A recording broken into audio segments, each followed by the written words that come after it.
I am the Tofu Golem. Please enjoy the video. In this video, I will show you how to cook delicious pepper steak and rice. First, let's get organized. You'll need about 1.5 pounds of flank steak, 2 colorful bell peppers, and 1 large onion.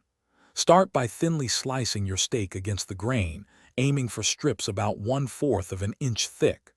Then, prepare your vegetables by cutting the bell peppers and onion into similar-sized pieces, ready for cooking. Now, let's get that steak perfectly seared. Heat 2 tablespoons of your preferred cooking oil in a large skillet or wok over a medium-high flame. Once hot, add your steak in batches, making sure not to overcrowd the pan. Sear each batch for about 2 to 3 minutes until it's beautifully browned. Remove the seared steak from the pan and set it aside for a moment. Next, it's time for our vibrant vegetables and the flavorful sauce.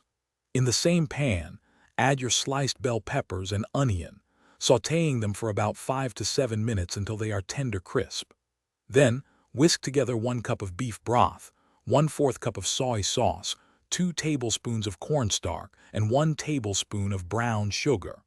Pour this mixture into the pan, bringing it to a gentle simmer and stirring until the sauce thickens beautifully.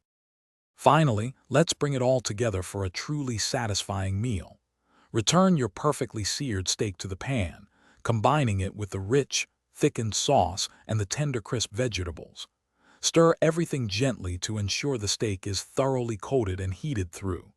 Serve this delicious pepper steak immediately over a bed of freshly cooked fluffy white or brown rice.